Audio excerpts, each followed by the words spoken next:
Yes. People, what's going on? It's Seagull Talks Football. We're back again with another video. I got my boy Deyo in the building. I got my boy Trips in the building. Full-time Trips, of course, in case you don't know. Get to know. He's on Twitter. He's on TikTok. He's all over the place. You guys are going to see him more often on the channel, hopefully. And Deyo, the Gooner Edge. Bro, I hope you do post more often, man. I don't see you posting enough. You got laziness. That's all I got to say. Just lazy. Bro, it don't take you more than 2 seconds. No, you see get your camera out and make a quick post. I have a whole studio set up right here. I kid you not. Like I have a whole studio set up with lights, camera, everything. Why is it so difficult for you not to just work, go on? laziness and work? Like, you know, when I spoke with you, I was on my way home. I said 30 minutes. Like I just got in the house. My daughter's been screaming, "Daddy, Daddy!" I've had to abandon that one downstairs just to do the stream. And then when I get off the stream, I'm just like, all right, cool. Spend an hour or two with them, and then they'll start. It's just, and then I have edits. I have another edit bay right here in the corner. Like if I pull up the entire, it's the madhouse. I need to settle in more. See, look, this is another camera that I have here that is just sitting on the desk, Sony Alpha. Like I have cameras for days. I have 360 camera. I like all the gear. Because I do media work, so it's, you know, so again, it then becomes cumbersome for me because I do it as my daytime job, full time, where I'm shooting videos, editing, doing animations, and then the thing I enjoy most football again, I didn't have to start making videos about. It's almost like I'm working 24/7. You know, So but I'm over here. You want to escape? You want to hit tell the people. Do me a favor, guys. If you can see next to Deyo, there is a QR code. You can go and scan that QR code and get yourself 5% off. Sorry, 8% off some beautiful, wonderful, old school or current Arsenal kits. So guys, check it out. 15 pounds, much cheaper than having to pay the market value of what? Almost £100 now, 89, something like that. But yeah. Before we go any further, I just wanted to shout out the channel sponsor of the day, OK Jersey. And yeah, Deyo, what are you showing us, man? What's the cameras about? Let me see. So let me put this guy back on too. Okay, let me split camera 2 back in. Are we about to go into the mind setup? It's crazy. I'm going into the vortex. I've got my mixers. I've got my light. I've got lights set up here. But if I come all the way back here, this is what the other side of the studio. With the fills. Oh, it's beautiful, man. Bro, this guy's got a movie set up. Listen, this is sharp. This is sharp. I see what you mean with the cameras lying around and stuff like that. You got everything is in its place for sure. I've got equipment and just my studio is the dump, man, bro. Bro, you got a movie setup. But before we go any further, should we start with the Champions League, boys? Man, let's start with the Champions League. Who will Arsenal face in the round of 16 of the Champions League? And plus, let's talk a little bit about the matchups that we just seen. A little bit of a Champions League roundup before we go any further. But people, do please hit that like button, hit that subscribe button, of course. And we have been live for a little bit, so if you guys can hit those like buttons, it would really help out. Of course, I'm gonna put links to Trips and Deyo's accounts in the description, of course, as soon as possible. And at this moment in time, let me know what you guys thought about the Champions League games. Let me know what you guys thought. Quick Champions League roundup. I'm not gonna lie to you guys. I thought Italian football disgraced themselves. If it wasn't for Juventus trying to at least fight back and Atalanta doing something and winning today, I thought Italian football disgraced themselves this week. Out the gate, I said it like, yo, Serie A anonymous, man. It's looking grim for the whole branding of that entire, again, establishment, organization, again, league, all that stuff. It's been. I told these guys last week Martinelli would be one of their best players, one of their best wingers. I swear we did say something like that along those lines, man. But for, again, everybody except, I mean, Atalanta, and that's Atalanta can't get too much like crazy praise out the gate. I mean, they did their job, but it's also Dortmund. So Dortmund, I think that was more of a precarious situation with them. What about Bodo glimt? Inter is the best team in Serie A. That right there was crazy. Now, albeit, I think Bodo glimt is a little bit underrated than what people give him credit for, but still, if you're Inter, you're one of the biggest football institutions in world football. You got to handle your business better than that, man. Like that's crazy. But still, credit to Bodo glimt. But I was just in shock. I was in shock the whole way. I'm like, there's no way they're getting moved to like this away from home. And I'm like, okay, away from home it was bad, but y'all can rally up. You know what I'm saying? Get back into the flow. You at the San Siro, y'all can make something happen. But they get duffed the same way, and the football is probably even more beautiful from Bodo Glimt in the away leg. Like, I'm like, damn. I had to throw my hands up again. I want to give credit where credit is due to Bodo Glimt, because you got to come with it. You got to be there. Like, you know what I'm saying? You have to show real team spirit. Ain't no names in there. So they was playing with real intent and just together. Bro, but today at work, we have FIFA, right? So I said, let me look at Bodo Glimt. Bodo Glimt on FIFA have a bunch of 60 overalls, 60s, 70s overalls. Bro, if you put them up against Inter in FIFA and you actually play, bro, these guys are fast. Like, I obviously we're talking real football, but in the game, these guys are fast. So if it just, and in the game, when you actually watch them in real life, you can tell these guys were physically fitter than the Inter Milan players. Yeah, it looked like that. And again, like I need to look at their league, because I don't know how far along they are. I don't know how, like, they're the champions. League. So it's already done. It's already like they just cruising at this point. Yeah, there's no football to be played for them. Oh, so they just chilling. Oh, it's just UCL and that's it. Oh my God. Oh, that could play a factor. That could definitely play a factor in that. Like they rough and tumble, ready, fresh and stuff like that. Yeah, Atalanta remontada. We're gonna talk about that. Arsenal versus Bodo Glimt in the UCL final. Hey, listen, that's blockbuster, man. I need that. Hey, we're gonna talk about the routes. Don't hope for before we bring in. Don't hope for that, man. Yeah, before we bring you in, Dale, let's actually look at the fixtures. Let's actually look at the fixtures. Let's look at the actual Champions League. So Champions League, we had 2 days. Yesterday, I'm not gonna lie to you. Yesterday was pretty much everyone was expecting Inter to fight back. It got to a point where it was like the Simpsons. They're already dead. Leave them alone. Facts. And then Newcastle, just more of the same. 9-3 on aggregate. Embarrassing for Karabakh. Leverkusen 0-0 at home, 2-0 away. They got the job done. 100. You can't read professional business. Listen. And 4-1 for Atletico Madrid. 4-1. Fairs. I think all results I roughly expected, except for the Inter Bodo Glimt one. Outside of that one, those seem like pretty fair. Today was where the shocks happened. Today, I did not expect Monaco to be one kick away from equalizing late in the game with a man down. Benfica, if I'm not mistaken, they conceded first, or what was it? No, they scored first. They scored first, but then they scored first, and then Deeney ended them. Yeah, Deeney scored the final goal, so he got to celebrate on their head. Baila, Vinny. And Juventus, bro, I don't know about you guys, but they lost their head. Kelly getting a red card. Their performance throughout this whole tie has been shaky. Yeah, I mean today I thought they actually showed some heart. Again, today was a much better representative of them, like actually fighting and locking in. And even after they went a man down, like red cards in both games, no discipline. Yeah, the discipline messed up. But and again, they defensively they still had frailties. Like they still had moments where they just switched off completely, and it's just like that's not good enough, bro. People are gonna hurt you in this league, and you know Italian football, most of them except for Atalanta, they paying the price. It's just. Hey, what are you saying? I mean, it is Italian football again. I think we should also look at the fact that, I don't really know what to say to Italian football. I'll be honest with you. The current champions of Italy are in 30th. Yeah, so Napoli's out, right? Yeah, Napoli's out. Inter is out. Juventus only Atalanta. Well, I guess it is what it is. You know, for me, the Champions League is a knockout competition, and anything can happen in the game. So, true. I mean, people forget like Dynamo Kiev in 1999 got to semifinal. A team out of bloody Russia. Nobody knew who they were. Champions League. True. They showed up from nowhere, made it to semifinal, and everybody was already panicking. Maybe they were even going to make it to the final and probably even win it. Which is why this Bodo Glimt is not surprising me. You get these type of teams every now and then, that because there's not enough data as well for you to be able to plan against how they play. You don't know these guys. You don't know their manager. 100. So you're going in blind. You might be the better team, but you're going in proper blind. And if there's one thing I can say about Bodo Glimt that I noticed in their game, I don't know if it's something that they practice or they train for. All of them had a mad first touch. Not wrong. Every player on that team had a mad first touch. I don't know if that's something that they train for intentionally, but they would kick that ball up high. And you know something? All those guys have played together for a majority of their life.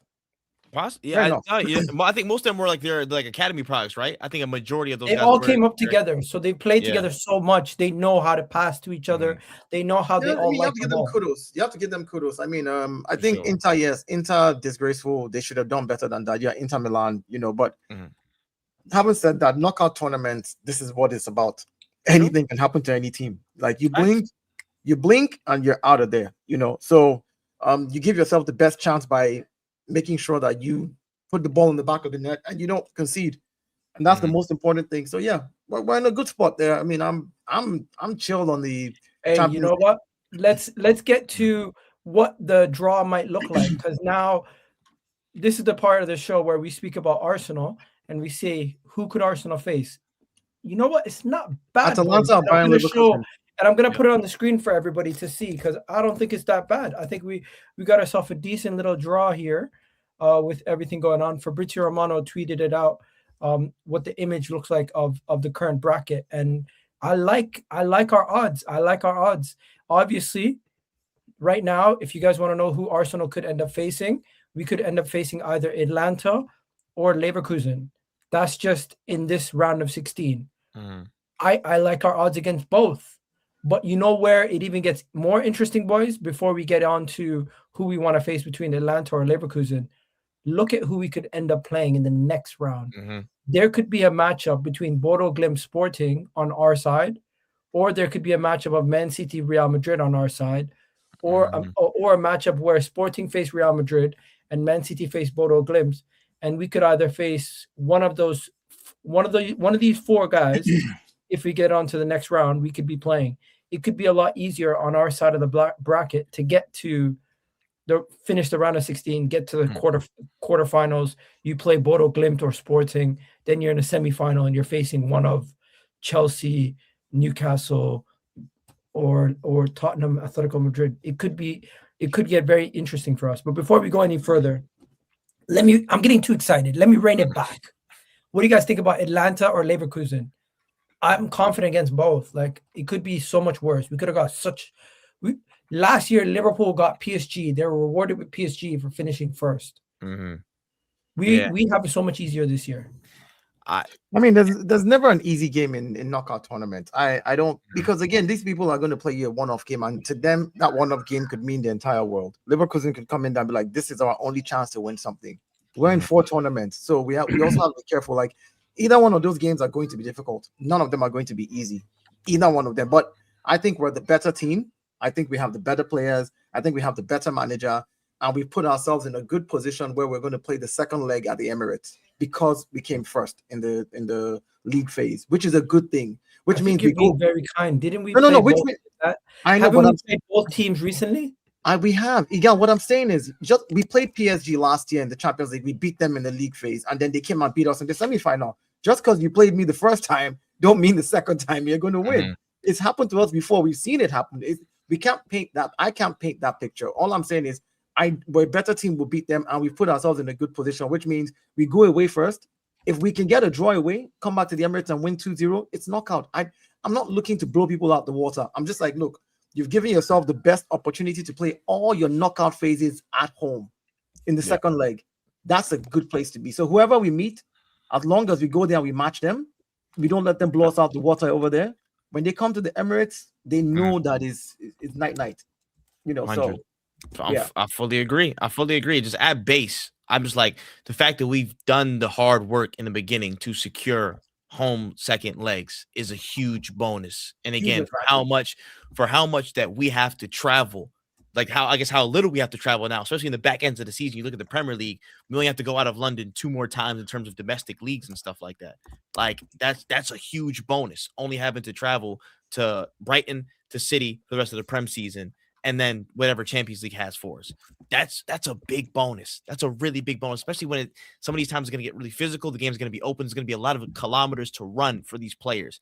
At base, that's big. That's really, really big. In terms of the two teams, though, if I had a preference, slightly, I'm going to say give me Leverkusen. And I will say this because Atalanta still are a very, very solid, very dangerous transitional attacking team. Like, they can still get up the pitch quick. Even though they lost Ademola Lookman, they still have players that can really that are going to be aggressive. They can get rough and tumble, and they can be a little bit difficult to break down, and they will break very, very quickly. I just don't think that level, I guess that relative level of threat is as much there with Leverkusen as it is with Atalanta. So if I had to pick one of the two, I say give me Leverkusen. Yeah. They lost a lot of pieces from the summer. There's still some places here and there where they're not as strong, and I think we can get at them more consistently across 2 legs than a Atalanta who could cause a lot of problems at any given moment. The only thing I will say that can go against us in any given moment with Leverkusen, Grimaldo, free kicks, get him off that. Do not foul this man. Do not foul anybody. Keep him off free kick situations, any set piece situations. Get him away from there. That man's still dangerous. That guy's foot is cold when it comes to set plays. So outside of that, I would say I prefer Leverkusen, but either or. Either or, man. Either or. I think I'm just happy about what we've done with the position we put ourselves in. That's the most important thing to me.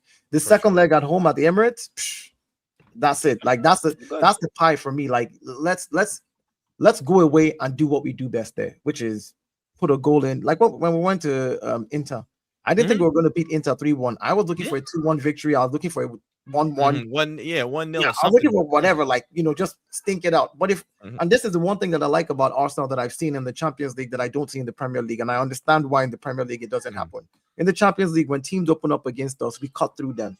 Like we literally, our attack is looking a lot more dangerous in Champions League. In the Premier League, though, there's a lot of more low blocks, mid blocks, and so it's harder to break them down. And fair enough. If any of these teams play the way they normally play and open up, I think we stand a good chance against either of them. 100%. It's just about being sharp. That's one thing I will add as well too, with the sharp mental sharpness going into the back half of the season, with how many kilometers that everybody's running and the mileage on the squad. One thing I will want to be wary of is the technical level not dropping in these big matches, because in the Champions League, teams will come after us. They'll press us. They'll try and get in our faces. They'll go man to man. Hey, you know what? Before we go into the next topic, which is the points deduction, where people want to talk about, let's talk about, before we get into that, let's get quickly on to the next level. I'm excited for the draw. Obviously, we want to try to avoid whoever we can, but realistically, we're going to play who we have to play. There's no discussion about we're going to play who we're going to play. So we'll see where we draw Friday. Right now, I agree with you. I'd rather play Leverkusen. Atalanta on the counter seem much more dangerous and have much more about them.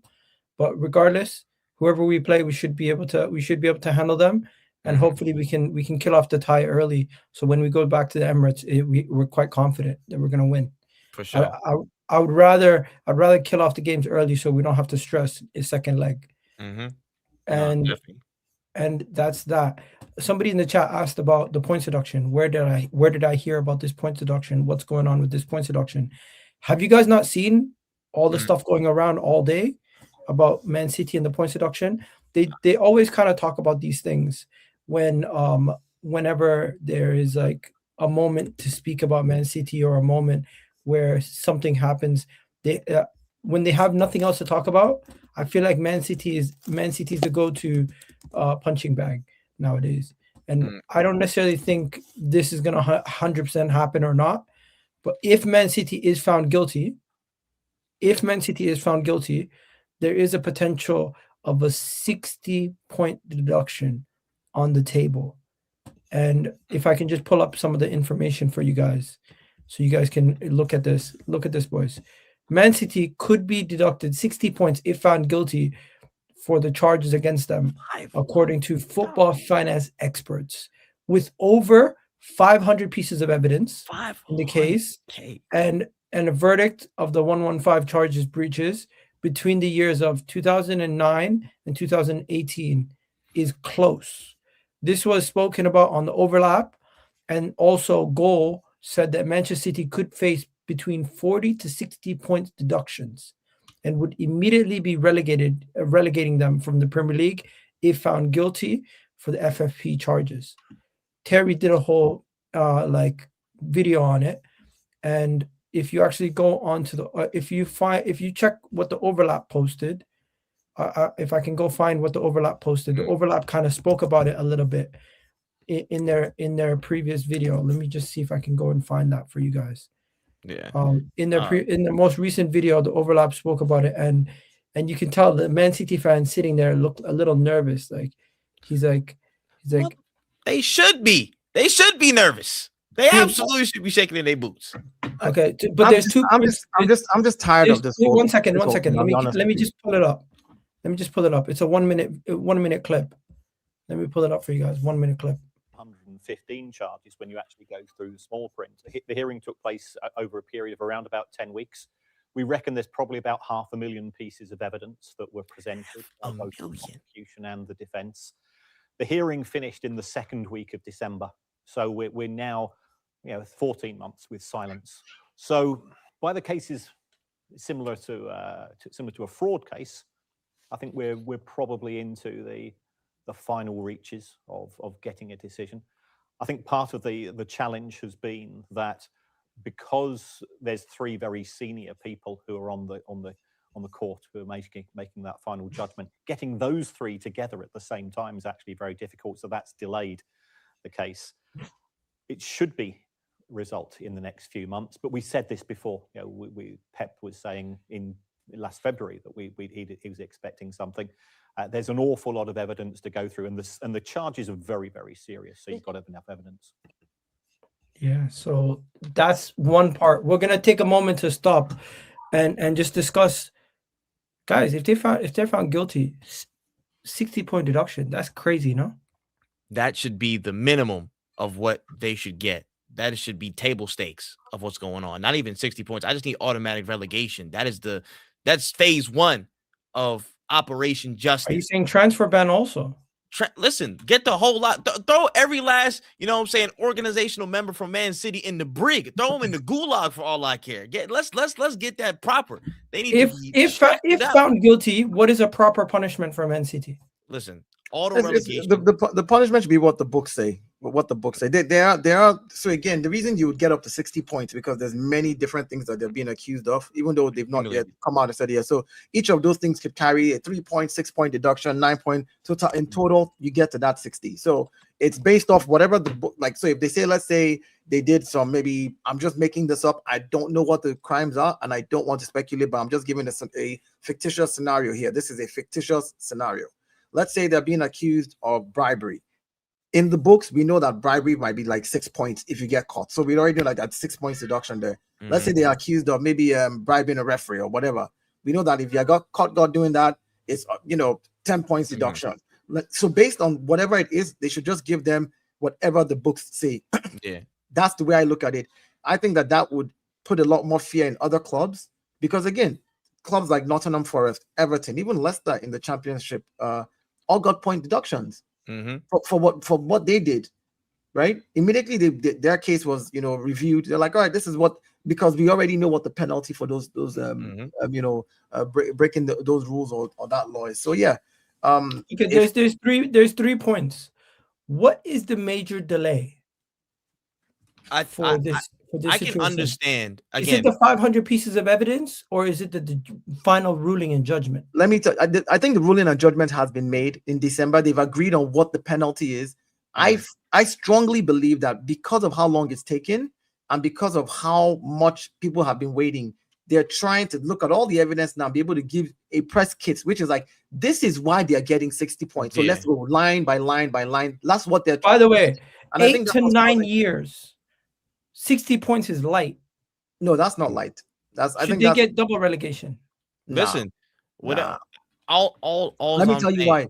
You also have to look. Sorry, my brother. You also have to look at how many trophies they took away from other clubs. It doesn't matter.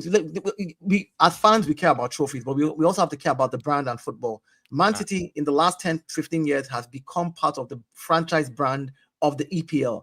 Double relegating Man City right now sends a strong statement to other clubs not to mess around and do bad things, but you're losing one major chunk of your franchise and business front. This is how the Italian. But look at it this way. Remember when Juve stuff happened and Juve was not there for yet. When Juve, your giant, is no longer there, it becomes, and that's the truth. You will see. But 1 second, the Premier League does not necessarily need Manchester City, but the players and the manager going could be a big loss. I agree with that.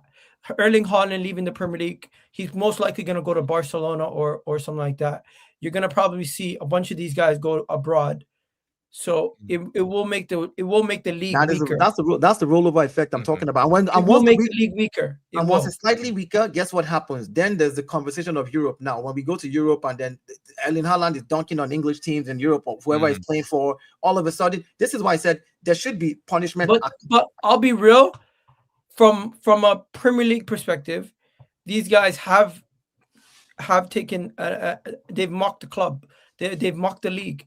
They've basically cheated, got themselves to a level where they're so competitive, winning 6 out of the last 8 league titles. Yeah, but you have to remember, you're telling me the team that won 6 out of the last 8 league titles cheated. Look at the dates. Look at the dates that they're talking about. They're talking about 2009 to 2018. From 2019, when City started winning multiple trophies, they're not been accused of anything during that time. So we can't use the times where they were winning. Yeah. I will. They didn't win league titles in that time. I know. What I'm saying is 2009 to 2018, they won one league title. They won. Mancini won one in 2012 with them. And then after that one, what else did they win? Pep came in what year? They won 2 league titles, no? Pep came in 2017. 2018. Earlier than that. Pep, 2016, Pep came. Yeah, 15, 16. It was, I think 15, 16. No, 15, 16 was Leicester's win. Pep came the year after. Pep won Carabao Cup in 16, 17. Yeah, 2018 was the final accusation. Bring it back. Between that time period of 2009 and 2018, they won 1, 2, 3 league titles. And if you want to include 2018-19, that's 4 league titles in the time that they're being accused of cheating. I'm not saying this is an indictment on. In that time period, they also won 2 FA Cups. They also won in that time 1, 2, 3, 4 league cups.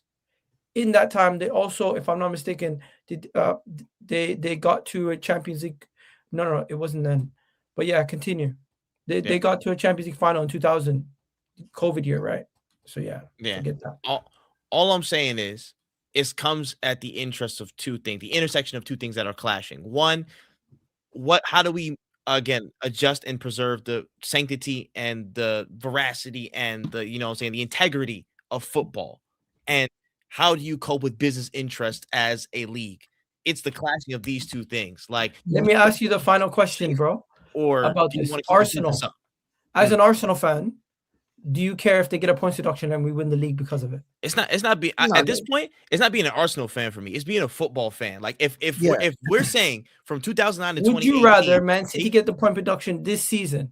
Yeah, I know. I don't care when it happens exactly. I just want it to happen, Igal. Like the point is, it should have happened a long time ago, and it hasn't. So again, the idea that it's this season or next season, I don't care. Like, if you don't do something about this, if my club goes ahead and does something illegal and then you try and give me points, I will be mad, because there's another club with 115 charges that you spent the last 3 years literally investigating, doing all of this, and you still haven't said anything tangible for me to hold on to.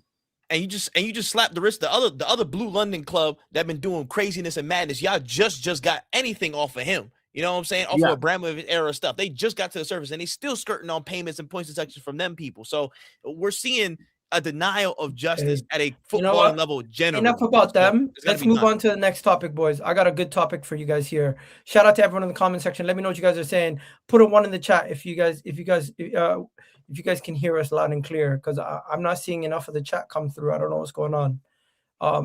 Premier League are eyeing a Netflix-style streaming service for all Premier League games. Premier League are considering this platform because there's over 380 matches currently and over 188 countries, but they're using so many different broadcasters that it is actually costing the regular fan way more money. So this could benefit fans massively, because it would be £10 a month most likely. The money would go directly to the Premier League. There would be no middleman. They would create their streaming service, and it would be similar to like other streaming services that people have, and this would be the main broadcaster for the Premier League. So they will no longer be broadcasting from Sky Sports or BT Sports or wherever in America, CBS or wherever they're watching wherever you guys watch it in America or in Canada, wherever it is. It's only going to be on this platform, and this could change the game completely. Now, do I think this is going to happen? No, I think the Premier League is greedy, and if they do invent this, they're also going to then just put the games. They're probably just going to put the 3:00 games on there, and then you can rewatch games. They won't benefit. Anything nationally televised or across the world televised, they're probably not going to put on there.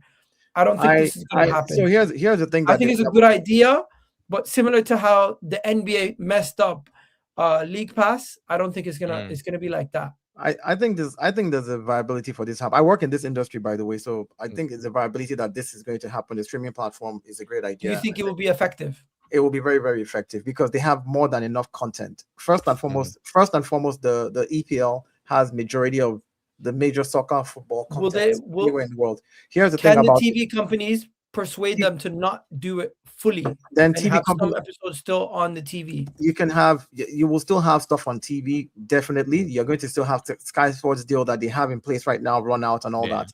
The thing that I don't trust them to do is to do it well, because the Premier League has showed that they're inefficient in many things that they do. They can't control the PGMOL. They can't do a simple court case. Running a streaming platform like this, just making sure that my stream comes through. I mean, we're seeing referees on the pitch, games being held down for 10 minutes because of batteries that the linesman cannot hear this. VAR is not able to draw a line from 3 miles away. There's already so many things that I look at and I'm just like, there's techno. I put a video on my channel where I took an instant replay, live play of the game. I ran it through an AI and asked the AI to run through the Premier League rules and regulations.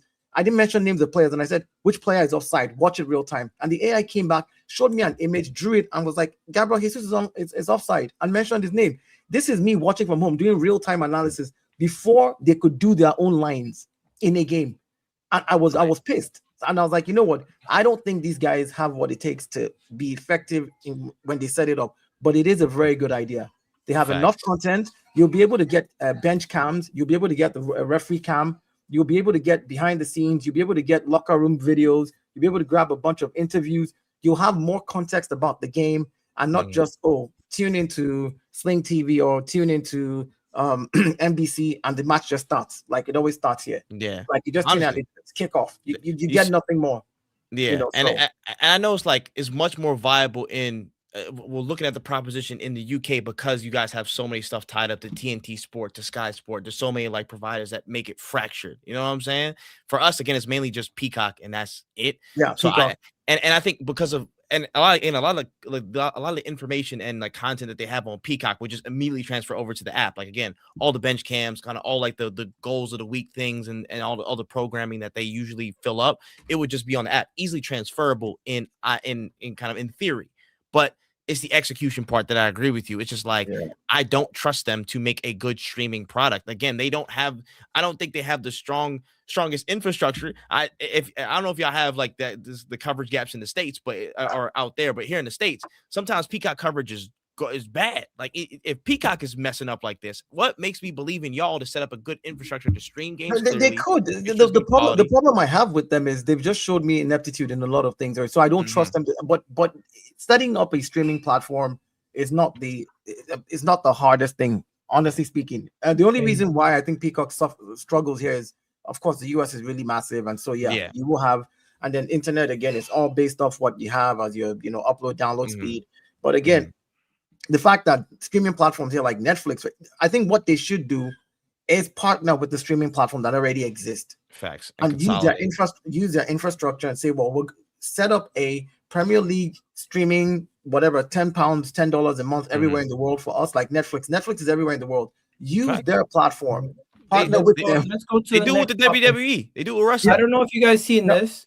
It's not about Arsenal owning Chelsea. It's about this. Troy Deeney is on the podcast that he has with Alex Goldberg, Chelsea fan. And going into the weekend's game, we play Chelsea, obviously.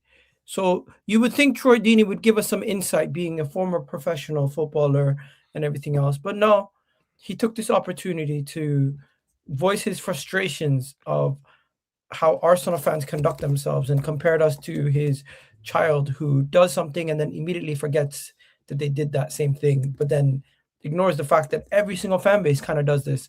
But yeah, Troy Deeney slams Arsenal and calls us moronic over our title race and our swings of emotions round and around. Listen to this. Arsenal fans have this skewed opinion. When they win, like the last week and a half, 2 weeks, 3 weeks, months, that never happened. Got my 6-year-old. He literally shot me in the face the other day with a Nerf gun for no apparent reason. My head fell off. Don't worry about it. And I was like, what are you doing? What do you do that for? And he was like, oh, I'm sorry. And he just carried on. Like it just instantly went like that never happened to him. That's an Arsenal fan in a nutshell. Like an Arsenal fan will go like, Wednesday never happened. You know, when they were all melting down and they were like, if we lose to Spurs, the season's gone and Arteta's got to go and the bottle jobs and the this and all of that. Then they win against a terrible Spurs team, and it's like, yeah, we won it's back. We're going to win everything, the treble. What are you not talking about? Don't you talk about Gyökeres, because we were talking about him last week. Only we can talk about him. It's like, fuck off, man, honestly. That's the only reason I don't want Arsenal to win the league. Not because of Arsenal, because of Arsenal fans. They're fucking moronic. Arsenal fans have this skewed. Man. First of all, can I just say one thing? What is wrong with your fans calling out a poor performance after dropping points versus Brentford, dropping points versus Wolves, bottom of the league Wolves, and then you win a North London derby and the fans are back excited again? There's nothing wrong with that. You would think that we've done something so crazy that no other fan base does this. I see Chelsea fans yelling and screaming after the Barcelona game. They lose versus a couple teams, and now they want everyone sacked and replaced in the summer. Now, you're not wrong in this. Now, let me at least preface this, because funny enough, randomly like months ago, I ran to Troy Deeney in the airport. It was mad random. I said, "Oh shit, Troy Deeney." And Troy Deeney said, "Oh, it's good, man." I'm about to say that, and then kept going. He seems like a decent dude, but I understand there's gonna be a hint of Arsenal shade with everybody. A lot of major pundits that come from England. That's just how life goes. You know what I'm saying? I'm not mad at it. It's just how the thing's been set up. What I will say is, it is funny how much people pin on Arsenal in isolation. That is literally just something that happens to every football fan base, and they just don't lack the context to see that it's every fan base. Man United won 4 games in a row just not too long ago after Carrick again was in, and they was like, "Yo, we could catch up. We could win the league." People were seriously saying, "Yo, we could catch up on points and make something happen in the league."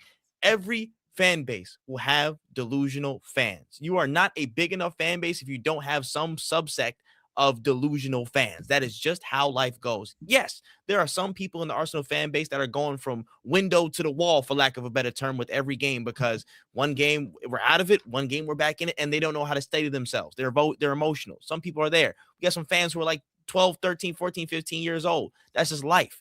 But that is not everybody. That is not in a nutshell. I love how, again, context seems to go out the window whenever Arsenal get involved in these conversations. It's just funny to see just the straight discrepancy, bro. It's frustrating coming from a professional footballer who his biggest accolade was being team of the season when he was in the championship. Of course, again, I think there's a lot of bitterness there where you can't talk about the football on the pitch and how good Arsenal are defensively, offensively, how Gyökeres has started scoring the most goals in 2026, and how we've gone from Set Piece FC that they named us to a team that has scored the same amount of open play goals just like Manchester City, and we have the same number of goals as Manchester City, and I've considered that, he can't talk to the football, right? So what does he do? He pivots and does exactly what his son does, right? And tries to shit on the whole Arsenal fan base. Him saying he doesn't want Arsenal to win the league because of the fan base. A professional footballer is saying, I don't want a good soccer team that is playing very well, regardless of who they are, to win in this competition, even though they are the better team right now, because of this guy that supports them. Do you see how shallow thinking that is? Yeah. Like, for me, the way I see him, I respect people who are good at what they do. And I thought Troy Deeney was a very decent footballer when he played football. And I thought, hey, Troy Deeney, we've seen him do some crazy stuff as well. However, this behavior, and you're claiming to be a pundit on the podcast, and all you're spewing is your emotional rhetoric, which is, just because I don't like the fan base, and you're generalizing the entire fan base, right? You're not even saying, there's certain people in the Arsenal fan, and who are these fan base that he's talking about? This grown-ass man that has a kid would go on Twitter and banter with like 17, 16-year-old boys on Twitter, 18, 19-year-olds who are talking all kinds of smack. Yeah. People whose frontal lobes have not been fully formed yet. And on Twitter, going back and forth with their emotion on whether Arsenal wins this week or doesn't win this week. Those are the people he's using as a yardstick. When there's fans that have been following Arsenal since the 80s, the 90s, we've seen Arsenal win. We're chilling. We understand how bad it is for us when we're bad, but we're appreciative of where we're at right now, and we know how good it can get. For a fan like me who's more excited to win than afraid to lose, Troy Deeney should be put in his place. I am disappointed that he's thinking like his 6-year-old, literally, because the things that he came out of his mouth right now in that video, to call an entire fan base moronic. The word moronic, he has no idea the definition of that word. He said they're effing moronic. This says a lot more about Troy Deeney than it says about the Arsenal fan base. And listen, I'll keep it a buck. In the name of banter, I understand throwing context out the window, but if you're a pundit and you want to give an opinion that's worthy of punditry, going to the level of banter and throwing context out the window and going through all these absolutes, speaking in such emotionally charged terms, that shit just don't register in my mind as something that's quality punditry. That's just how it is. It could be anybody spouting that shit, and that's happened before. Bro, there was one time again, I was on Twitter or whatever. I was like, yo, I forgot who it was. I think it was Lee Dixon. I was like, dang, bro, Lee Dixon, what he's saying is not hitting with me today, guys, bro. Let's move on. Enough about that guy. This is a guy that lasted us one year. Shout out to Tom Kenton. Big up to Tom Kenton. He posted this 9 hours ago saying Odegaard has no plans to leave Arsenal in the summer despite recent claims. Are you guys surprised? I'm not really surprised. Martin Odegaard, where is he going? Nobody's actually said anything about where he's actually headed. He's not headed anywhere. A lot of people just assume your captain's not starting, he's going to leave. They're not assuming that they have nothing to put on Arsenal anymore. They can't banter the football. Even when we drew against Brentford and Wolves, to them it's like, okay, you haven't lost yet. We've played 46 games this season and we've only lost in 3 games. People don't have anything to really pin on Arsenal. So what did they do? Pundits turn around and say, well, look at this. Arsenal beat we beat Tottenham 4-1. And I turned to Sky, I turned to ESPN, just to go check out the clips. And what are these guys talking about? The first thing they're talking about is, this fact that Eze is starting now and Odegaard is not starting. I think Odegaard is going to leave Arsenal. And I'm like, we just beat Tottenham 4-1. Can you talk about the game? Can you talk about the game, please? What are we doing here? I tune in and they're talking about, Arteta has a big headache now because when Kai Havertz gets back, will he play Kai Havertz as a 10 or Eze as a 10? Guys, let's give it a break. Give it a break. You don't have to manufacture stories about Arsenal and put it into mainstream so that people can just continually banter.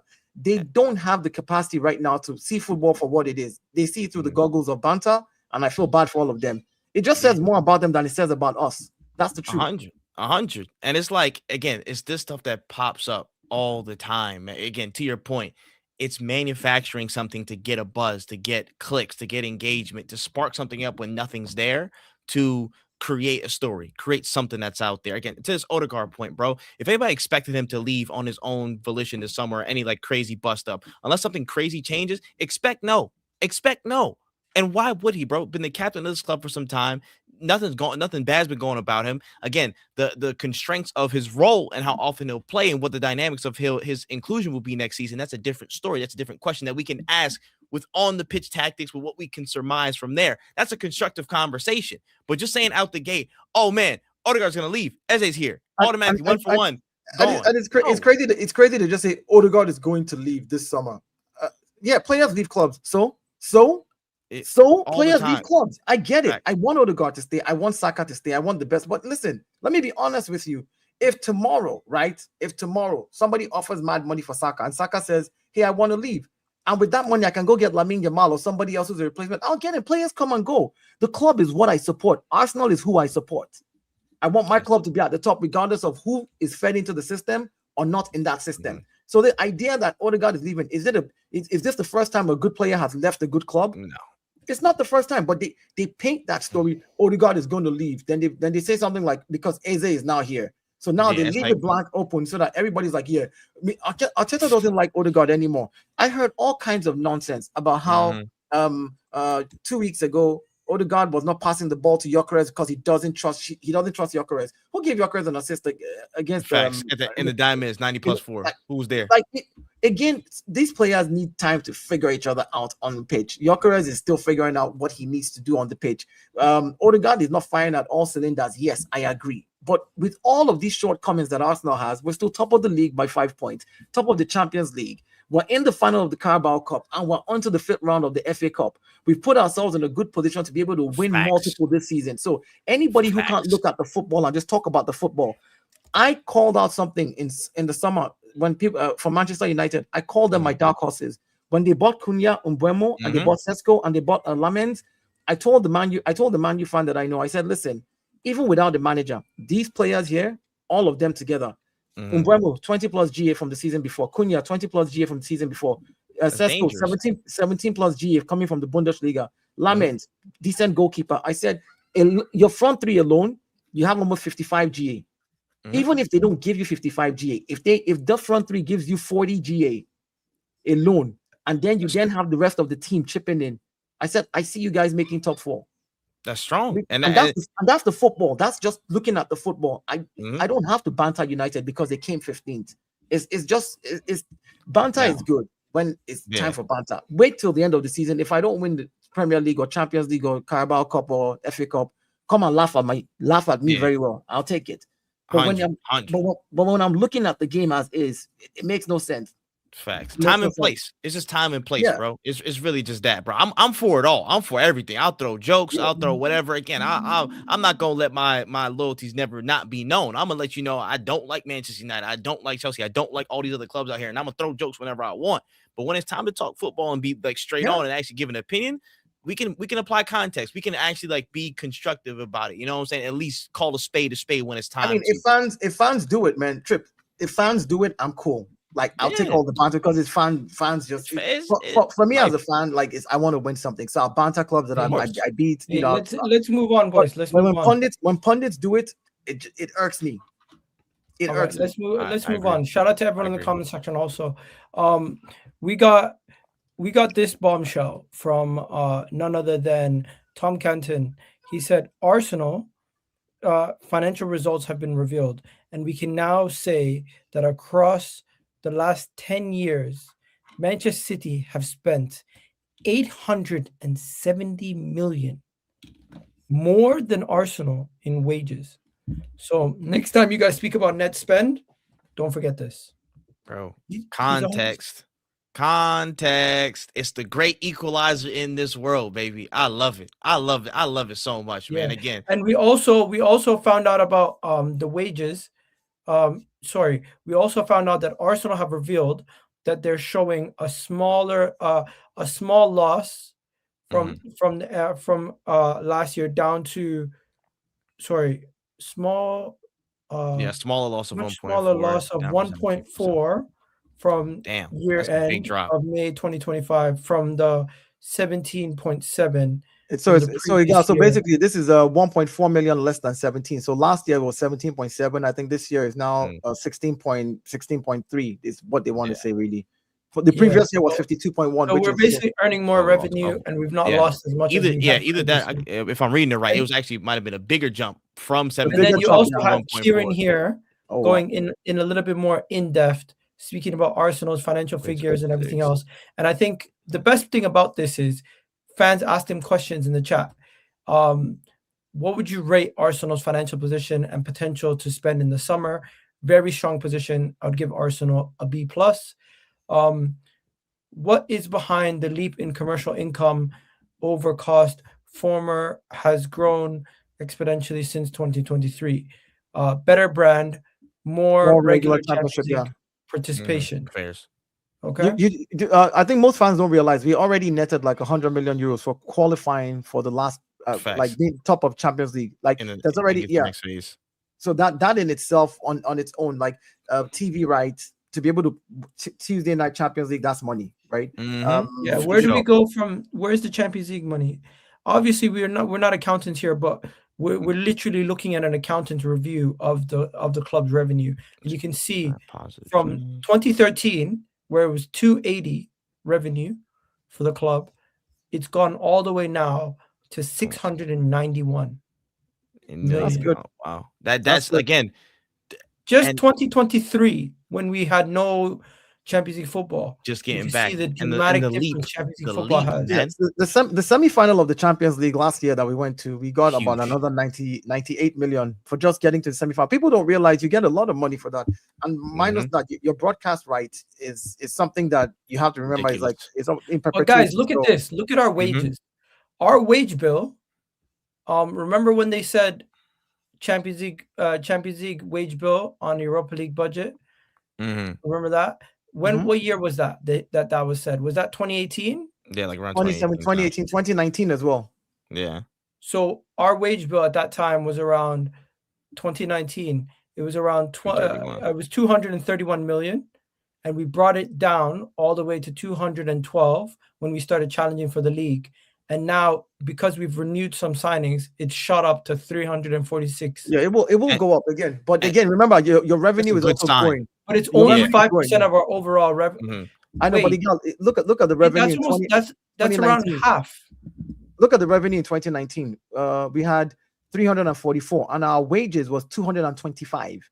If you then come back to 2025, look at revenue 691, and wages. Bro, our revenue used to be pretty much close to our wage bill. We were spending what we were making to pay players, and that's why they said we were spending Champions League money on. That's what that meant. But now half of our money is going to our wages, which I think is it probably makes sense. And again, especially with us being able to finally retain world-class talent and keep them on bigger wages and contracts. That is so key. So I'm glad that number has increased, and we have the more than enough cushion to make those things consistent and reoccurring. Just again, knowing from where we were a couple of years ago, seeing the fact that we can resecure Champions League qualification and being in those competitions again, seeing that we can go again really far in the Premier League. You know, there's people who laugh when they see people talking about this kind of stuff because they're like, I just want to talk about football. I don't want to talk about finances. But they don't realize nothing happens without Arsenal's bottom line being so healthy. Yeah, if you don't have money as a club in this Premier League, you're going to suffer. You can't win. Again, the honest truth is, look at Aston Villa. Yeah, you have to spend money, and if your hands are tied, like Newcastle's hands were tied, even though their ownership has money and they were tied with PSR and were not allowed, and they capped them from buying. You can see how that's made them struggle too. So again, Villa's had to get rid of good players like Ramsey just because had to make the cut. Yeah. So, all right, let's go to the next topic. We got another Arsenal agenda to deal with. Arsenal fans, see the rubbish, of course. See the rubbish you brought into football. See the rubbish corner tactics you introduced into football. Everton decided to copy you today. 10 corner kicks, they couldn't score one. First of all, did this guy say Arsenal fans? That's a Chelsea fan discussing corner tactics in an Everton Man United game. That bullshit won him the Champions League. What are you talking about? Arsenal. He's made it about Arsenal. And I just want to say, notice in this picture, I called out Man United fans who said they're crowding the box. There's more Man United players in the box than there is Everton players. If you don't want them to crowd the box, send a couple of your players at the halfway line and man mark them with one player. You put extra players in the box, and your extra players is what's really crowding the box. There's 2 Everton players next to a goalkeeper, and there's another 3 Everton players outside, nowhere near the goalkeeper. Like, bro, I feels like Sesame Street, man. The word of the day is context. I'm telling you, because it always wins. It always wins in football Twitter at the end of the day, because people want to get in debates and arguments and really believe what they say, but we have receipts. Again, people, Chelsea, y'all won a Champions League off of set pieces and crowding corners and whatnot. Manchester United, you do this all the time. Shout out to my guy Tobolos on Twitter. Tobolos, again, dope dude, puts out great content. He was going off on people for the past few months with hella examples of how Manchester United and all these clubs have been doing it way before Arteta's time, because he's not started this shit. Like, people just, again, they think like it's object permanence, because Arteta's the first person they see that's doing this to this high of a level. You know what I'm saying? In their immediate, again, minds, they think it's the only time it's ever been done. It's like when you leave a room and a baby cries. It's like, bro, we're still here. It's all right. You still got to grow up. You know what I'm saying? Look at this. Look at this stat here. Can I just look at this stat here. The third corners, right? Look at the guy. Look who's number 3. You see who's number 3 right there in corner kicks this season? That's not we down. Do you see who's number 3 on the list right behind Arsenal? Chelsea fans. Do you see who's number 3? It's you see that it's your club, and you see that it's Chelsea. Crazy. And then right below him is Liverpool, who Slot said he hate how everybody been playing like set piece corner packing the Can I box. just say one more thing? It's ridiculous. One second. Can I point this out? By the way, I think we need to acknowledge this because this is getting ridiculous. Arteta did not invent corner kicks. Number one, that is the ridiculous point that they keep making. Crowding the keeper was happening back when Brentford joined the Premier League, right? The vast majority of Arsenal set pieces, we do not crowd the keeper. We actually have the players come from the back to the front and attack the corners. Arsenal haven't scored the most goals from corners this season. Mikel Arteta is not the Everton coach. He's not.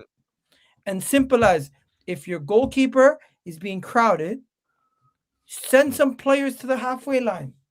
Why are you making it about Arsenal? I think, but they have to make it about Arsenal because they won't be able to make any content. Nobody will watch this stuff if they don't mention Arsenal in their, like, if you don't say the word Arsenal, nobody really cares about what you're doing, and that's the truth. So it just tells you how irrelevant Chelsea is as a club, first and foremost. Secondly, let's talk about the fact that the way Arsenal play their corner kicks, and I love the fact that we play our corner kicks as controlled chaos. It is chaotic, but we know what we're doing.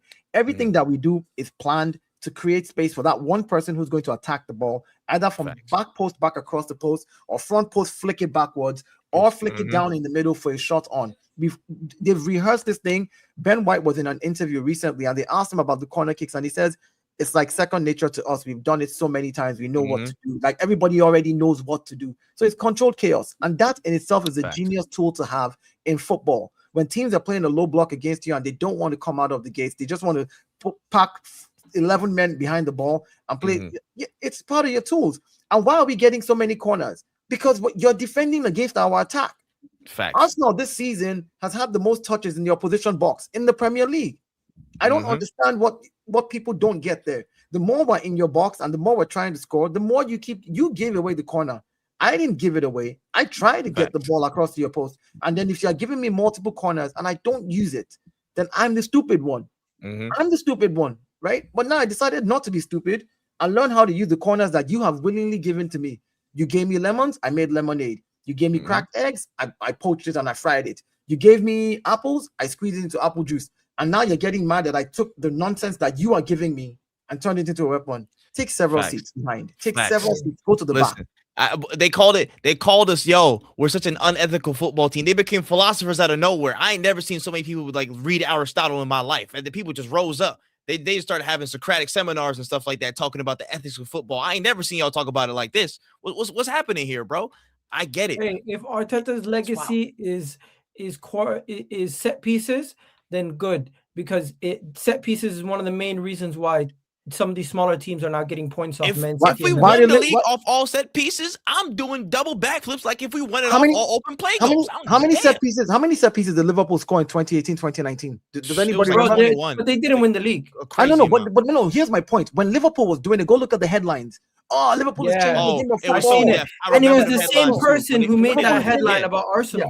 And then when it's Arsenal now, it's like, oh, you're killing the game. You're killing football. Your set pieces. Oh, my God. Set piece. Where? You called us set piece FC. Then we score open goals. Then you called us. No, they started with set piece FC. Then they went to you're not scoring open play goals. Guys, own goal FC. Own goal FC. All different names. Quick fire. Jokers, man. Let's go through some of these. Let's go through some of these before we go. First things first. Shout out to Liquid Gunner. Obviously, Arsenal play Chelsea. We got Estebal's not going to be playing, and Fofana's not going to be playing. So Chelsea already have their excuse. Romeo Lavia's injured, so that's 3 players missing for Chelsea. They already got their excuse, boys. I mean, listen, they could have rolled up with them. They could have not rolled up with them. They could have rose. One got a red card. One got injured. One got injured. Picked up a hamstring injury. So yeah, Chelsea's already got their excuse on why they're going to lose to us. We saw the cup final, bro. We saw what y'all was about when it's time to come to the Emirates. So good luck again, I guess. You know what I'm saying? Fofana might be an Arsenal fan. You know, he might have just left the game because he didn't want to cry. I think the truth is, like, without even just bantering them, like, let's be honest. I think they would play a different game this time around, and we should not underestimate them. And I'll tell you why. The reason they will play a different game this time around is if you look at the Premier League table right now, Liverpool, Chelsea, and Liverpool and Chelsea have the same points, 45-45. They are just 3 points behind Manchester United, which is 48. Aston Villa is at 51, 3 points ahead of Manchester United. These three teams are still going to play themselves. Everybody needs all the points they can get to stay in the top 5. So Chelsea will be coming with a different venom. Any Arsenal fan that thinks it's going to be a walk in the park. Let's move on. Yeah, it's not going to be a walk in the park, though. That's all I'm saying. I can agree with that. We're going to do the Chelsea preview later in the week. Man City captain Bernardo Silva is at risk of missing the huge clash between Arsenal. He now has 8 yellow cards and is just 2 away from a 2-match suspension under Premier League rules. If he's booked twice in the next 4 games, he is going to miss the title showdown at the Etihad and counts resets in game week 32, which is after we've already played. Big disciplinary watch on now how huge over what hangs over Man City important players. You know what? And then I went and looked at it.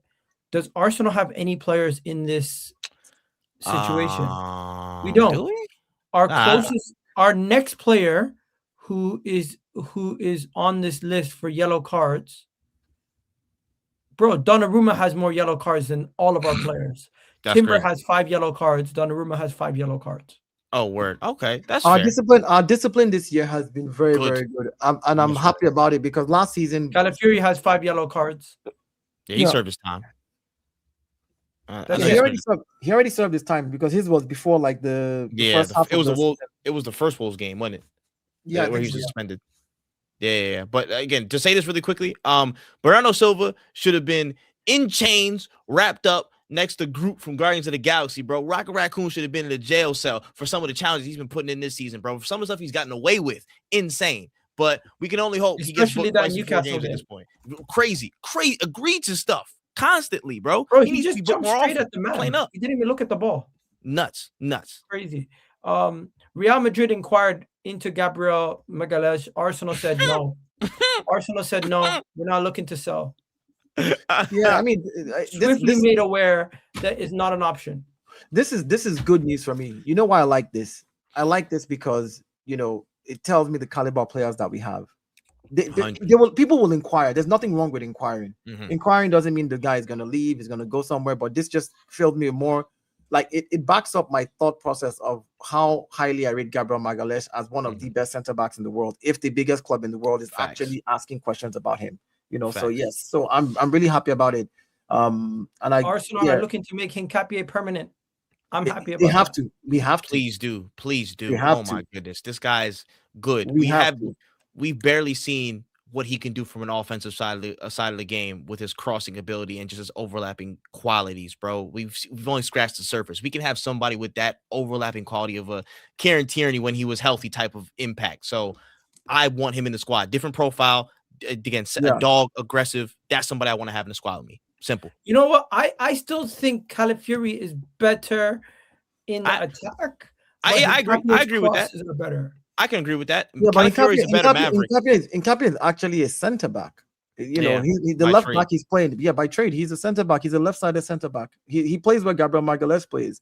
The good thing about it is he's also able to play left back. So left full back. So again, I would take Calafiori over him in that left back position because that's Calafiori's position that he plays.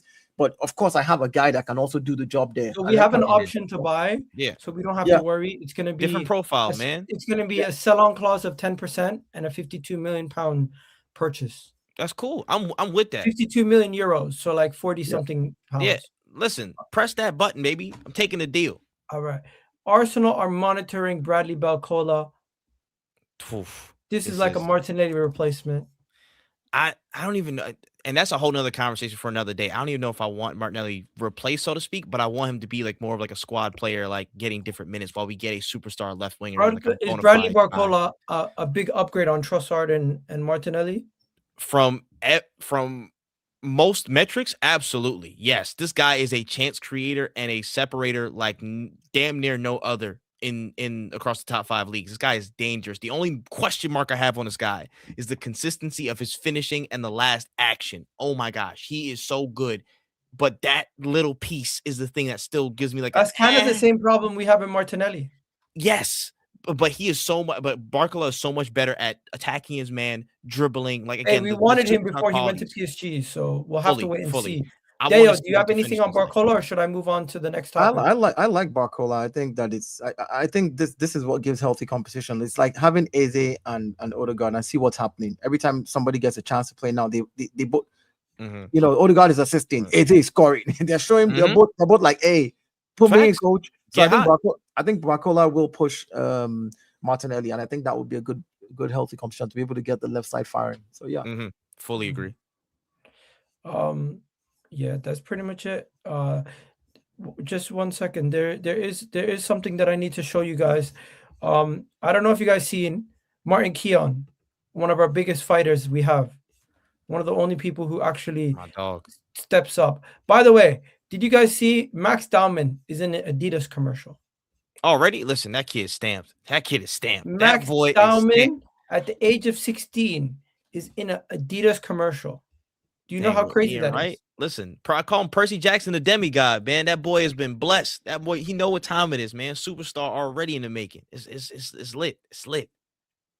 Like the connection between Arsenal and Adidas is so big, but Max Daumann at his age to already be like an Adidas player and have that kind of shit is crazy. I think I'm looking at it now. It's because of the club. It's because of Arsenal. So he's not doing it as it's not a Max Daumann. It's like a spotlight, but part of the club. It's but not again, a Max Daumann endorsement. Did you guys see this? Sky Sports had the Northern Derby referee on, and he basically told all the Tottenham people, "Shut your mouths. It's a clear foul." Oh, when they were talking about when the cam footage showed up and they were like, "Yo, you couldn't even see the Colomwani foul," but they forgot he had eyeballs, bro. Context is the word of the day for all the people that have no idea what goes on in the real world. Context. I just want to throw like a snowball that says context on people's heads. By the way, when is Rodri's suspension going to be put in place? Like, what's going on with that? 2045, whenever City finally get their verdict. We're waiting here. We're trying to find out what's going on. Like, where is it? I like too many stuff, so I can't even find it. Yeah. So again, I was just saying, like the Adidas and Arsenal partnership. Guys, this is the funniest post I've seen on North London Derby Day. Tottenham are so shit. Even the guy in a wheelchair got up and walked up. That's tough. Nah, that's crazy. I was gonna say, bro, what'd you say about the branding thing? Go ahead. The brand deal between our Adidas and Arsenal is £75 million a year up until 2030. And it includes campaign and content creation for Adidas, which includes our players actually appearing in their ads. Digital content and activation, women's team integration, product development, all of that is part of the deal. Okay, so they get access to all our players and everybody as part of it. The players will also get it. They converted Gyökeres from Nike to Adidas. Oh yeah, they had him in like the average. They had him in the average too. Stuff like that. That's probably like the club level thing. They got access to it. But yeah, Odegaard is still a Nike player. Yeah, I think for boots it'll be different. No, for boots is different. Probably. For individual boots is different. You can get an endorsement for your boots from whoever, whatever it is. But as a club and as an asset of the club, it's a different club level. You gotta participate. Yeah, when the club level is doing something, you have to participate. You cannot wear your Nike boots in that. You can't. But you can get your Nike deal, as in with your agent and all your stuff. You can get your personal one-on-one endorsement. I mean, Bukayo Saka has a New Balance. He's a New Balance guy. He has a New Balance endorsement deal. That doesn't affect anything. But if Adidas needs him tomorrow in an ad, he has to appear. Yeah, take them shoes off in here. Yeah, take the New Balance off, man. Okay, I got it, boys. 4 minutes long. It's a long video, so we're gonna clip. We're gonna take breaks in between. We decided, no, they're top of the league. If you're top of the league, it's still Arsenal's title to lose. It doesn't mean it's a given. Arsenal's title to lose. So do you think it will be decided? No, they're top of the league. You see, right away, they start off by antagonizing you by saying it's Arsenal's title to lose instead of saying it's Arsenal's title to win. Yeah, because they don't, because they know what they're doing, Igal. It's trigger buttons. Again, it's not ours to lose, it's Liverpool's to lose because they're the current champions. It is ours to win because you're trying to win it. But they use the word, it's yours to lose because they want to use the word lose. So when you hear it, it triggers you because they're already saying Arsenal might lose. And that's listen to this though. Simon Jordan tries to make the case that there is no Arsenal agenda on Talk Sport and that we're being objective and Arsenal fans are just emotional. Listen to this. You're in the box. So hold on a minute. With the resources that City have, the players they bought, the 85 million they spent in the transfer window, Semenyo coming in. And look at what Arsenal spent. Immediately when criticizing Arsenal, you jump to criticizing Arsenal. But when somebody pushes back and says, well, Man City's investment, well, Man City's money that they spent, Man City doing this, does this not count towards them also having to be successful, or is it just only for us? And then he's like, immediately Simon Jordan goes back to saying, well, Arsenal also spent money. I love it because context, we can immediately pull up the files. We got the receipts. Again, you can't gaslight me into thinking nothing crazy because we're seeing what's going on. We have Google. We could do this. We could look down on what you spent, what Liverpool spent in the summer, what everybody's saying is going to be a cakewalk for y'all. I remember the tweets. I can go back and search them.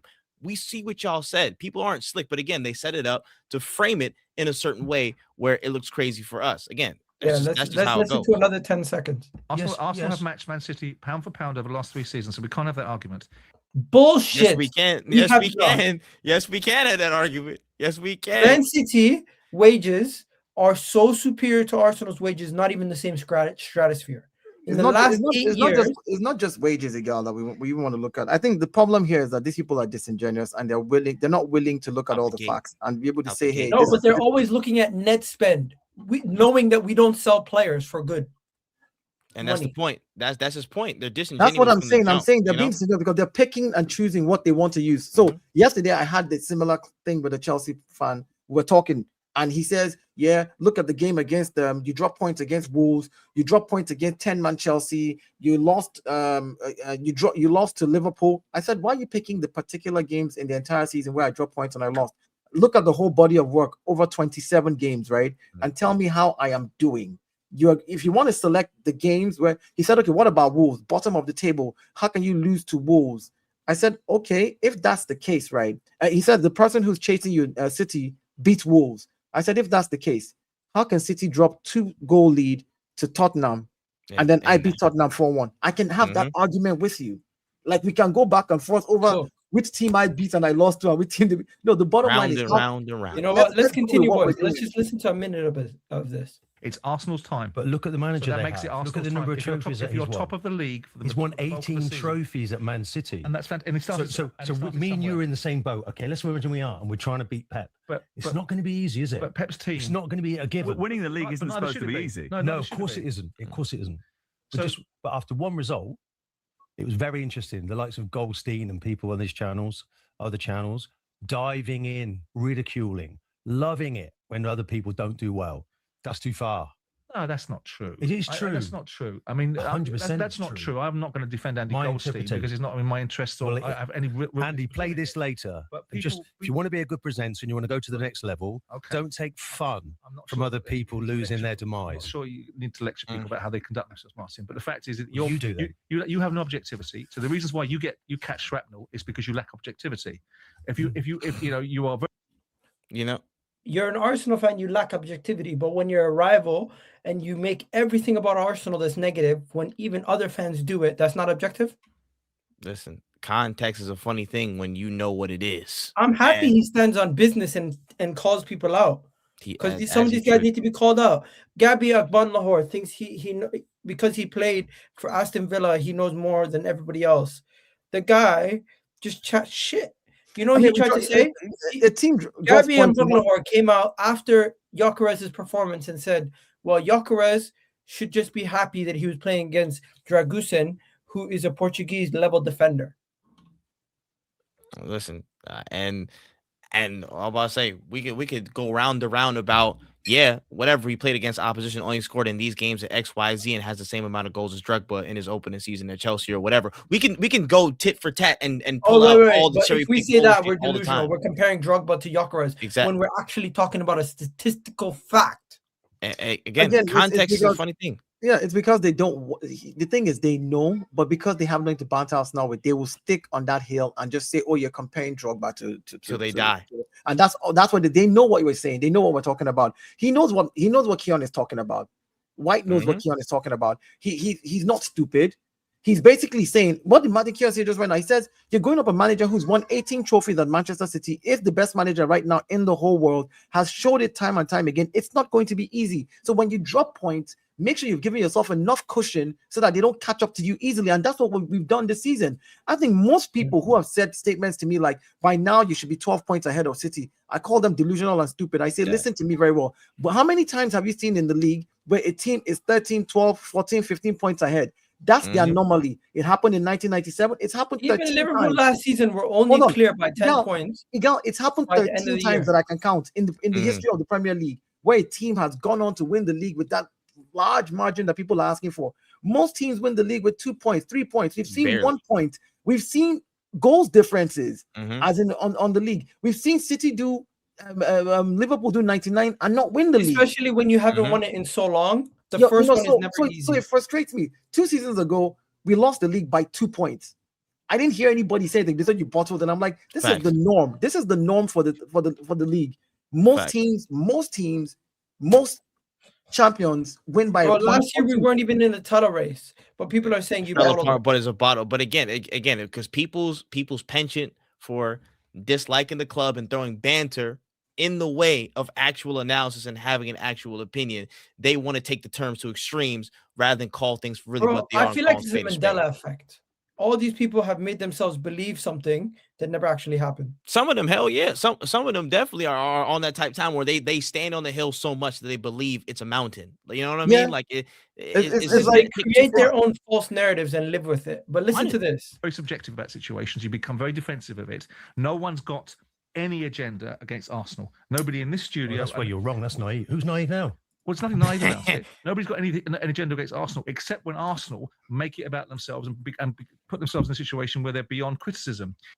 What? Nobody's got an agenda against Arsenal, except when Arsenal fans make it about themselves and think they're above criticism. It's crazy. I love my team. I'm an Arsenal fan. I love my team. There's no agenda. Oh, you made it about yourself. You said you love your team. You said your team was great. You said your team is so There's wonderful. no agenda, and then the next second he proves that there is an agenda. Hold on, in the same breath, are these not the same group of people who were saying that Arsenal fans 1 week are saying, no, the league is over. The next week, Arsenal fans are saying they're going to win the league. Like, dude, make up your mind.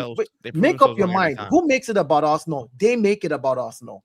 Even when, like, Arsenal fans come out and criticize us for dropping points to Wolves, and you criticize them. What you guys are overdue. Why are you criticizing your team? The league is over.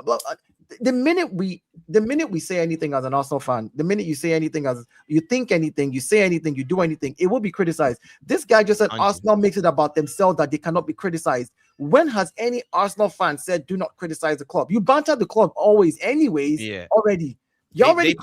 They think that's one and the same. They think the banter era is one and the same with criticism, and it's like, bro, those two buckets are different. Because y'all ran jokes because we were shit at one point in time doesn't mean you can't back it anymore because we're a good team and we back ourselves. Like, and now they can't stand it because we're good and we back ourselves. Let's run it for a minute straight.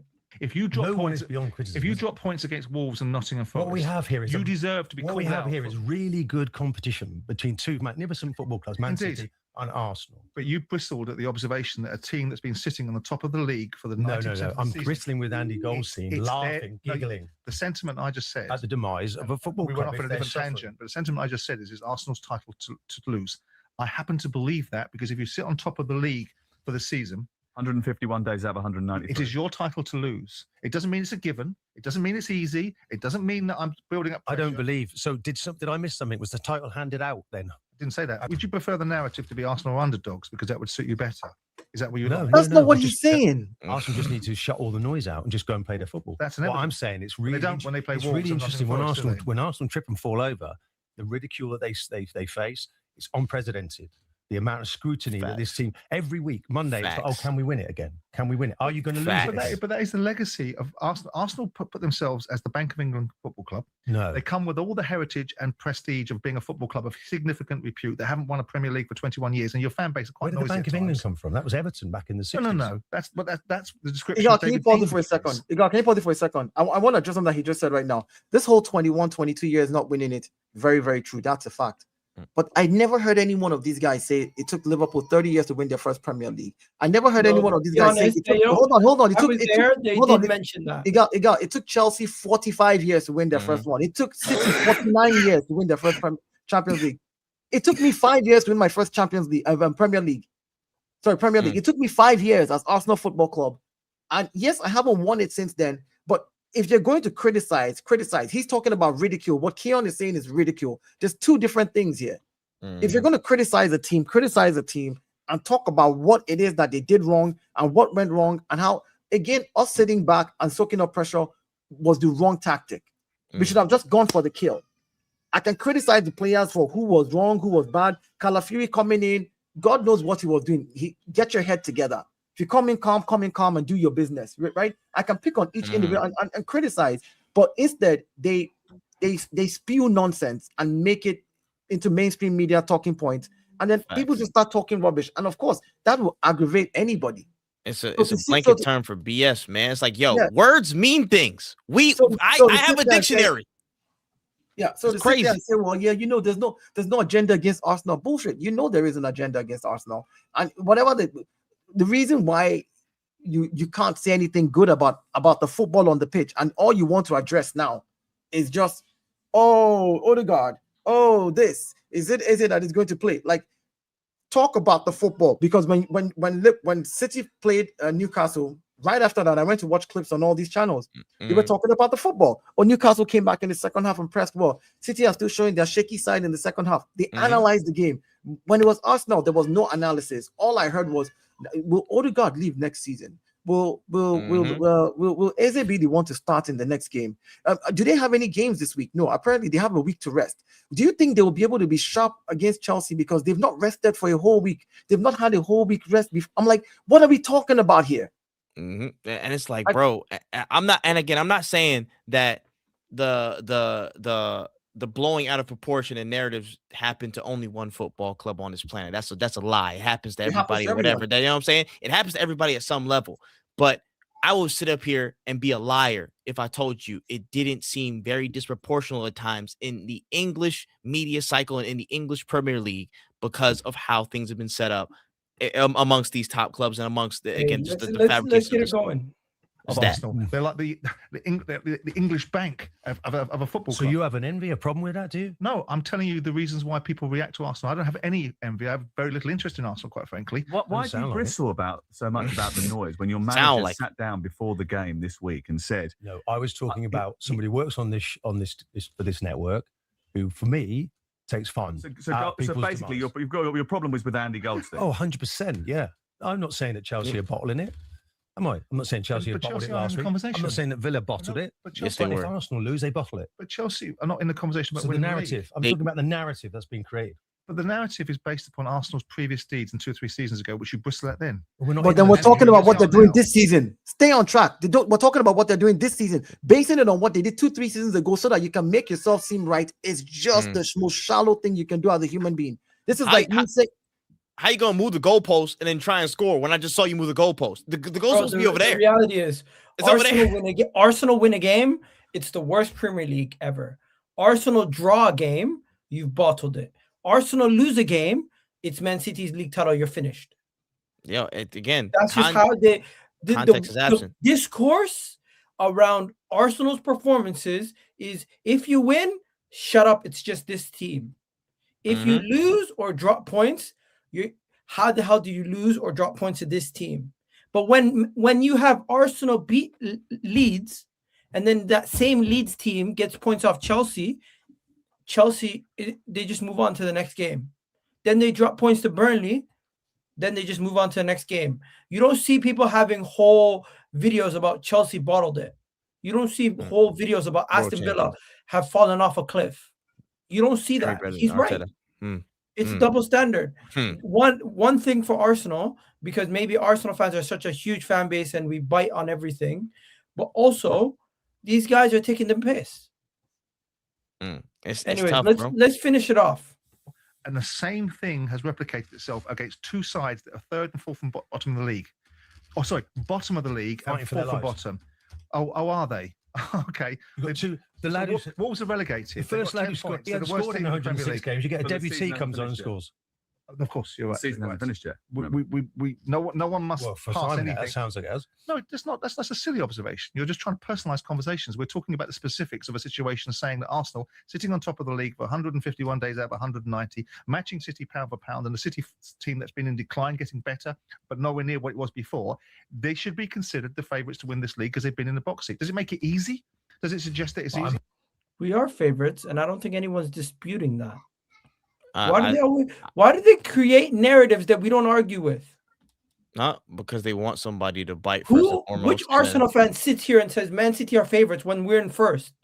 The same Man City fans just like the towels out of our hands when we drop points in a game. Again, it's gonna change with the win. It's gonna change with the win, bro. So Man City fans dub themselves favorites, and then they're gonna say now Arsenal fans are dubbing Man City favorites. What? Nobody's gonna tell the truth on this, bro. It's just we're 5 points clear at the top of the table. Any Arsenal fan who doesn't think we're favorites, I'm sorry, you are wrong. We're currently in the position where we're in the driving seat. Man City have it in their hands also, but they have to win 11 games. We have to win 10 games. We still go to their ground. It's in each other's hands. And no, it's still in our hands. We're still 2 points ahead if they win the games and even up. I mean, it comes down again. It comes down to the swing at the Etihad. If we're going to be truthful about it, and nothing else is crazy. I still think we'll drop points. Both teams will drop more points outside of that. But at the end of the day, mathematics wise, it's in our hands. Even if they win their game in hand, we're still 2 points ahead. So that's just like I just cleared that out immediately.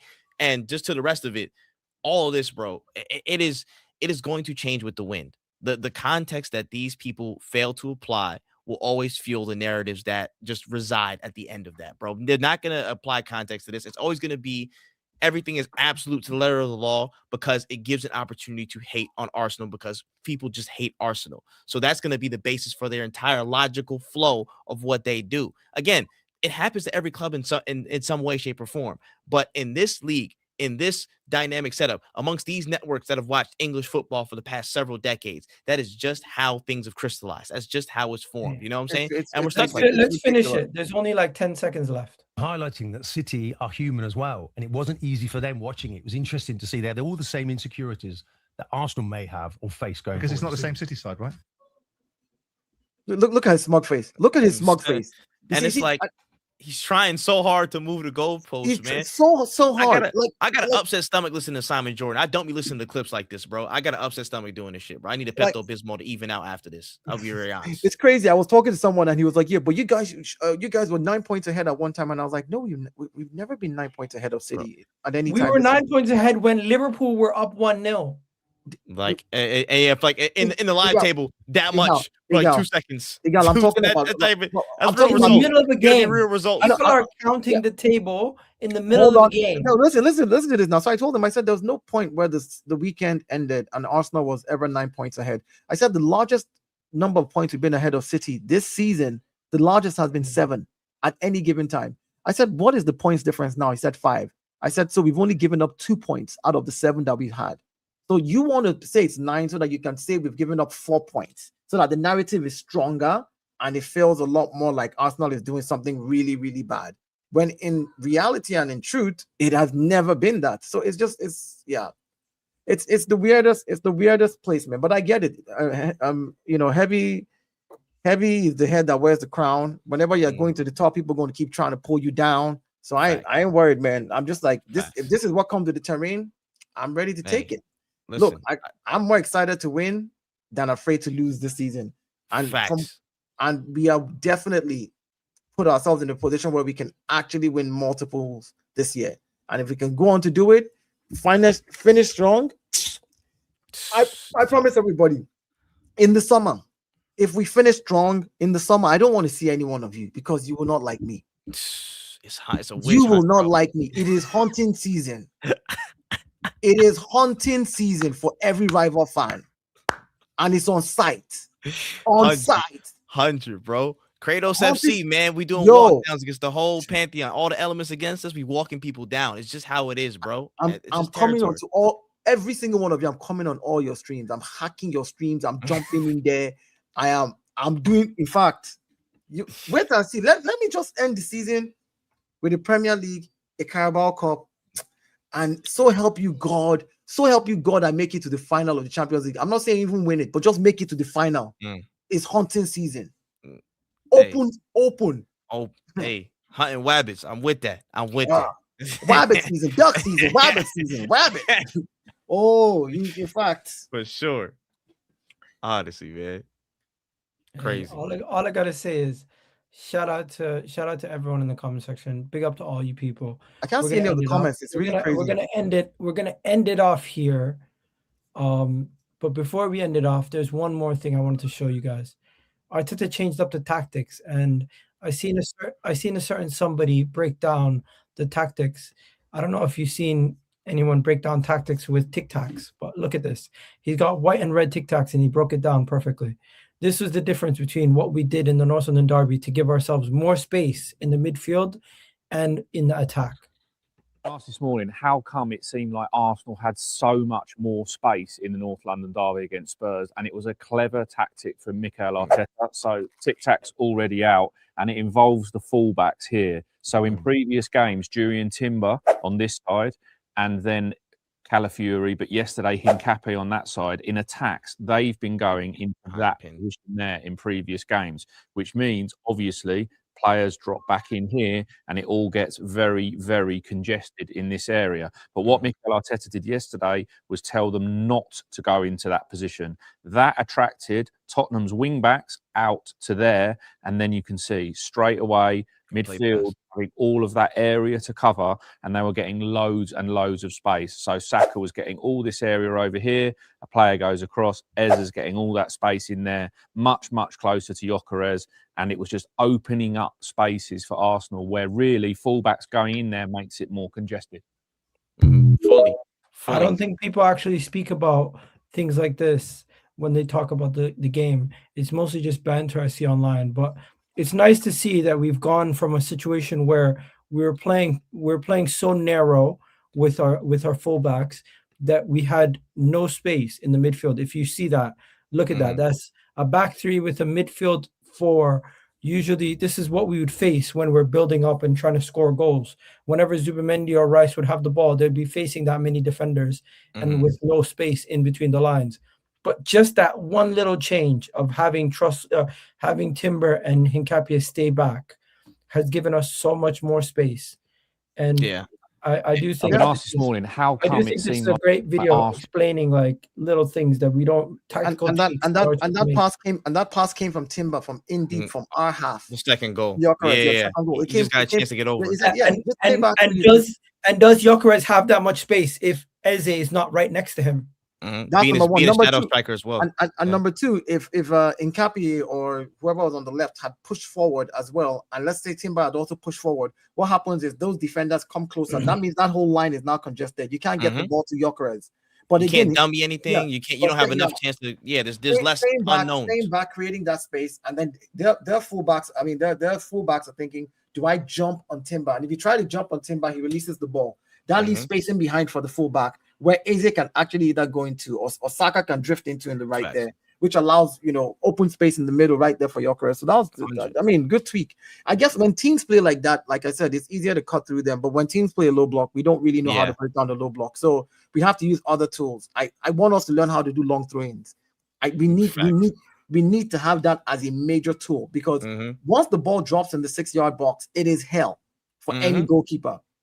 If he's not claiming that ball, it's hell for any goalkeeper. And these are tools that we need. I don't care how ugly the game is right now. I know my team can play good football, so I'm not worried when they don't. You guys have yourselves a wonderful day. Big up Deo, big up Trips, big up everyone who watched this video so far. Hit that like button, and we'll catch you guys on the next one. Love for the love, people.